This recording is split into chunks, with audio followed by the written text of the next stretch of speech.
আসসালামু আলাইকুম প্রিয় চাষি ভাই ও বোনেরা, কেমন আছেন? নিশ্চয় অনেক ভালো। আমিও ভালো আছি। দেখতে দেখতে অনেক দিন চলে যাচ্ছে শীতের, তার মাঝে মাঘ মাসের আজকে 13 দিন পার হয়ে গেল। আর আমার লাউ দেখুন আস্তে আস্তে কত সুন্দর শেপ সাইজ নিয়ে বড় হচ্ছে। এটা হচ্ছে সুপ্রিম সিডের একটি লাউ। লাউটি অনেক সুন্দর আমার কাছে মনে হচ্ছে, যেহেতু আমি এবার নতুন করেছি। তো এই বিষয়টা আপনাদের জানাচ্ছি যে শীতে আপনারা কোন লাউটি চাষ করতে পারেন। এটা হচ্ছে একটি শীতকালীন ভ্যারাইটি আমি মনে করি, কারণ এখানে 3টা জাত লাগানো হয়েছিল, তার ভিতরে 2টা একেবারেই ধরন কম। আর এই লাউটা আমি কিছু গাছ লাগিয়েছিলাম,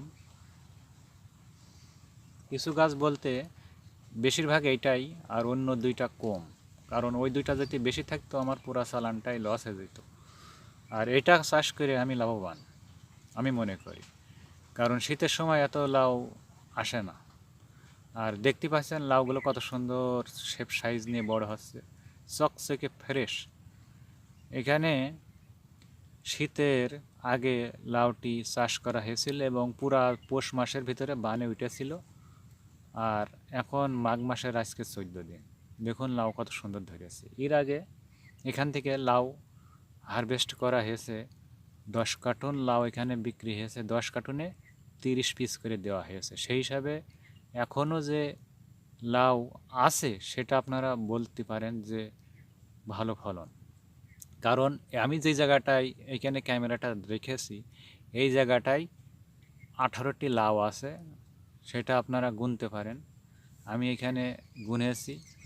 এবং এই এই জায়গায় এই যে একটা কুঞ্চি আছে, কুঞ্চির মাথার ভিতরে একটি লাউ আছে, সেটা পাতা দিয়ে ঢাকা আছে।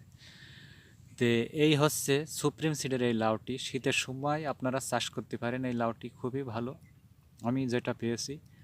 আর এখানে আমি এর সাথী ফসল হিসাবে এখানে একেবারে কম খরচে মাচা দেওয়া, কারণ এখানে 55 হাতের একটি লেট দেওয়া আছে, 2টা লেটে লাউ চাষ করা হয়েছে। তার ভিতরে এখানে একটা এই 55 হাতের ভিতরে এই লাউটি দেখুন কত সুন্দর জায়গায়, অল্প একটু জায়গা, মনে হয় 2 হাতও হবে না।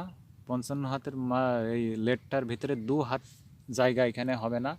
এই জায়গার ভিতরে আপনার দেখুন কত সুন্দর লাউগুলো ধরেছে একই জায়গায়।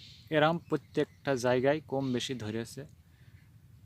আর এই জায়গাটায় খুব বেশি, এরকম মানে অনেক জায়গায় ধরেছে। কারণ আমি সেইগুলো, এই যে বেগুন আছে, বেগুন গাছ আবার প্রচুর কাটা, এই বেগুন গাছগুলো ধরন চলে আসছে, কারণ এই একসাথেই রোপণ করা ছিল লাউর সাথে। লাউ লাগানোর মনে হয় 20 দিন কি 15 দিন পরে বেগুনগুলো লাগানো হয়েছে। তো বেগুনগুলো অলরেডি ফুল জালি সব গাছে সেট হয়ে যাচ্ছে। এই ধরন মনে হয় কিছুদিন পরে আসবে, রোজায় একটি ভালো ফসল মানে টাকা আল্লাহ যদি দেয় আসবে। এটা কাটা বেগুন, মানে প্রত্যেকটা শরীরে কাটা থাকে, বুট নাই, এবং দেখতে অনেক সুন্দর, বাজার অনেক চাহিদা থাকে। আমি গত বছর করেছিলাম এই বেগুনটা।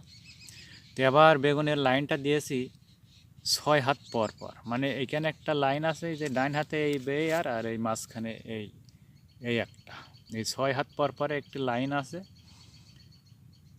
এরকম 7টা লাইন আছে। এই 7টা লাইনের ভিতরে আবার অনেকগুলো চাষ ছিল, যেমন ওই যে ওই লাস্টে ওই সরিষার কোলে ওইটা একদম জমির শেষ আইল, ওই আইলের এই মাঝখানে এখানে একটা বেড 6 হাতের জায়গায় আলু ছিল, সেই আলুটা আজকে উঠানো হইলো। এবং আলুর শেপ সাইজ অনেক সুন্দর হয়েছে। এটা কার্তিক মাসে লাগানো হয়েছিল। এখন ওই জায়গায় ঝালের চারা দেওয়া হবে, আমাদের যে দেশীয় ঝাল, ওই জন্য আজকে আলুটা উঠিয়ে দিলাম। আলু অনেক সুন্দর হয়েছে। আর ওই ওই সাইডে লাউয়ের বান দেওয়া নেই, কারণ এই আলু ছায়ায় সমস্যা বলে ওখানে দিইনি। আর ওই সাইডে আছে রসুন, ওই যে ওই সাইডে আরেক এই রকমই আরেকটা অংশ আছে, ওখানে রসুন আর পেঁয়াজ আছে, সেখানেও লাউয়ের বান দেওয়া নেই। মাঝখানে গ্যাপ আছে, সেখানে ফেলে রেখেছিলাম যে ওখানে পেঁয়াজের বীজ দেব বলে, কিন্তু দিতে পারিনি। কিন্তু লাউয়ের এই বেগুন আছে এক লাইন, এখন সেটা পড়ে আছে, মানে লাউয়ের বান দেওয়া নেই, কিন্তু লাউ যদি বান দেওয়া থাকতো অনেক সুন্দর হইতো।